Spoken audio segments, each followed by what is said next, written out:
Kisah tentang seorang nabi yang bernama Samson atau Nabi Syam'un. Konon berasal dari cerita Nabi Muhammad SAW. Cerita ini tentang seorang nabi yang hidup di zaman Romawi. Beliau bernama Syam'un al-Ghazi alaihissalam. Beliau adalah nabi dari kalangan Bani Israel. Beliau juga merupakan hakim ketiga terakhir pada zaman Israel kuno. Nabi Syam'un al-Ghazi memiliki beberapa nama. Dalam bahasa Arab, beliau disebut dengan Syamsun atau Syam'un. Dalam bahasa Ibrani, beliau disebut Simson. Dalam bahasa Tiberias, beliau disebut Shimshon. Dalam Alkitab Nasrani, beliau disebut Samson. Nama Syam'un berarti matahari, sedangkan al-Ghazi artinya Ghazi atau Gaza, yaitu daerah Palestina sekarang. Dalam kitab Qisasul Anbiya dikisahkan, suatu ketika pada bulan suci Ramadan, Nabi Muhammad SAW sedang berkumpul bersama para sahabat. Tiba-tiba Nabi Muhammad SAW terlihat tersenyum sendiri. Lalu para sahabat bertanya, "Apa yang membuat engkau tersenyum ya Rasulullah?" Kemudian Rasulullah menjawab, "Wahai sahabatku, diperlihatkan kepadaku situasi hari akhir di padang mahsyar. Ketika itu seluruh manusia dikumpulkan di padang mahsyar. Ada seorang nabi yang membawa pedang. Ia tidak mempunyai pengikut satupun. Ia masuk ke dalam surga. Namanya adalah Syam'un." Kemudian Rasulullah bercerita tentang seorang nabi bernama Syam'un al-Ghazi. Beliau adalah nabi yang berasal dari Bani Israel yang diutus ke tanah Romawi. Nabi Syam'un al-Ghazi alaihissalam berperan melawan bangsa yang menentang ketuhanan Allah. Nabi Syam'un al-Ghazi adalah seorang pahlawan berambut panjang. Beliau memiliki mukjizat dapat melunakkan besi. Selain itu, kekuatannya luar biasa, melebihi binaragawan manapun yang hidup saat ini. Saking kuatnya, beliau merobohkan istana dengan tangannya. Nabi Syam'un memiliki senjata semacam pedang yang terbuat dari tulang rahang unta yang bernama Liha Jamal. Dengan pedang itu, ia dapat membunuh ribuan orang kafir. Siapapun musuh yang berhadapan dengannya, pasti akan hancur dengan pedangnya. Tidak hanya itu, ketika dia merasa haus dan lapar, dengan perantara pedangnya pula, Allah memberikan makanan dan minuman. Nabi Syam'un adalah seorang muslim. Beliau seorang ahli ibadah yang sangat disegani kaum kafir. Sudah tak terhitung lagi orang kafir yang mati di tangannya. Selain itu, Nabi Syam'un juga ahli ibadah dan tercatat ia sanggup beribadah selama 1000 bulan. Pada malam harinya dia sholat malam, dan pada siangnya ia berpuasa. Selama 1000 bulan, ia tak pernah lepas dari sholat malam, dan siangnya selalu berpuasa. Nabi Syam'un adalah seorang pembela agama Tauhid, mengesahkan satu Tuhan, yaitu Allah. Ia berperang melawan kaum kafir selama 1000 bulan. Ia hanya berbekal tulang dagu unta sebagai senjata, tidak ada senjata yang lain. Setiap kali menghantam kaum kafir dengan janggut untanya, terbunuhlah banyak kaum kafir dalam jumlah yang tidak terhitung. Ketangguhan dan keperkasaan Nabi Syam'un dipergunakan untuk menentang penguasa kaum kafir saat itu, yaitu Raja Israel. Menghadapi kesaktian Nabi Syam'un al-Ghazi membuat para kafirun kewalahan. Mereka mencari jalan untuk bisa menundukkannya. Dengan segala kehebatannya itu, Nabi Syam'un dibenci oleh para musuh, terutama dari golongan orang-orang kafir. Dibuatlah rencana untuk membunuh Syam'un. Sang Raja Israel mencari jalan untuk menundukkan Nabi Syam'un. Berbagai upaya pun dilakukan olehnya.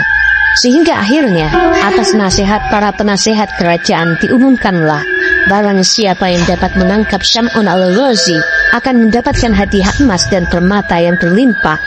Ide licik pun ditemukan. Mereka menawarkan hadiah berupa uang dan perhiasan yang berlimpah kepada istri Nabi, dengan syarat ia bersedia melumpuhkan suaminya. Istri Nabi Syam'un ternyata seorang kafir. Ia sangat tergiur oleh hadiah itu. Mereka kemudian memanfaatkan istri Syam'un untuk membantu membunuh Syam'un. Nabi Syam'un al-Ghazi terperdaya oleh istrinya. Ia dikhianati istrinya sendiri, dan pada akhirnya istrinya mendapatkan balasan yang setimpal dari Allah. Setelah dirayu dengan imbalan yang menggiurkan, sang istri mengiyakan ajakan kaum kafir untuk membunuh Nabi Syam'un, suaminya sendiri, karena ada iming-iming harta benda yang banyak. Sang istri akhirnya mau melakukan kejahatan itu. Para pembesar-pembesar kafir berkata, "Kami akan memberimu seutas tali yang kuat. Ikatlah tangan dan kaki Syam'un ketika dia tertidur. Nanti setelah itu kamilah yang bertindak untuk membunuhnya." Pada hari pertama istri Nabi Syam'un gagal karena ia ketiduran. Hal itu disebabkan karena Nabi Syam'un terlalu lama mengerjakan ibadah pada malam hari. Lama waktunya itu sehingga membuat istrinya tak kuasa menahan kantuk yang amat sangat. Memang Nabi Syam'un tidurnya hanya sedikit saja dalam waktu semalam. Malam-malamnya hanya dipergunakan untuk beribadah kepada Allah. Keesokan harinya, istri Nabi Syam'un melapor kepada kaum kafir bahwa ia belum berhasil mengikat tangan dan kaki suaminya. Kaum kafir tidak mempermasalahkan hal itu. Pada hari kedua, istri Nabi Syam'un berhasil mengikat suaminya ketika tidur dengan seutas tali yang kuat. Tatkala Nabi Syam'un bangun dan ingin beribadah kepada Allah, ia sangat terkejut karena kedua kakinya terikat.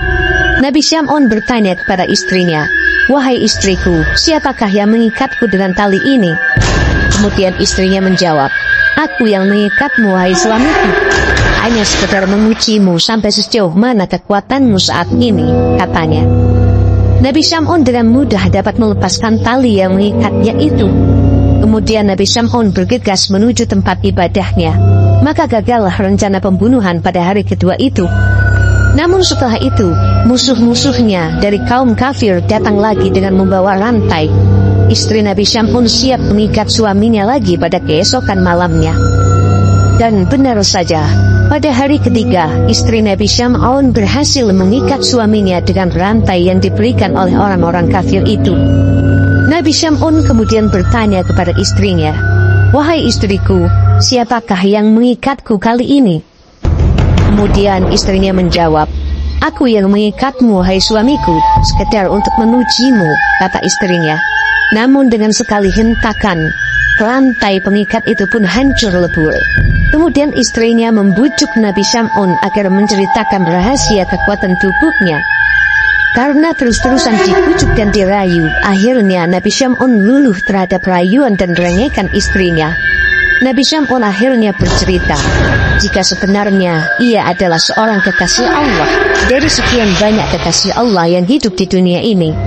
Nabi Syam'un berkata, "Wahai istriku, aku adalah kekasih Allah. Segala perkara dunia tak ada yang sanggup mengalahkan diriku.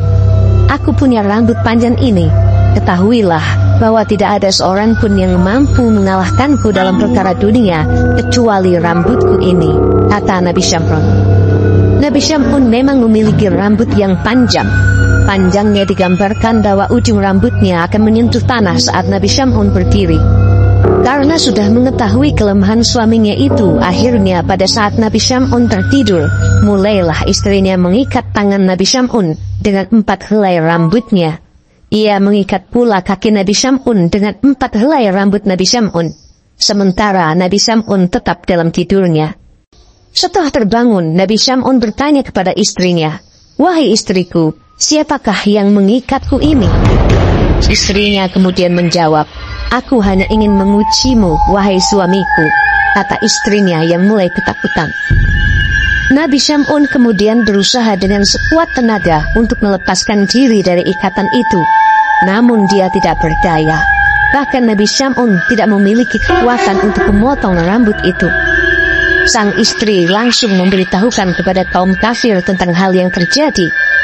Nabi Syam'un al-Ghazi kemudian dibawa ke istana, dibawa ke hadapan raja para kaum kafir. Beliau diikat pada tiang utama istana dan dipertontonkan kepada orang banyak.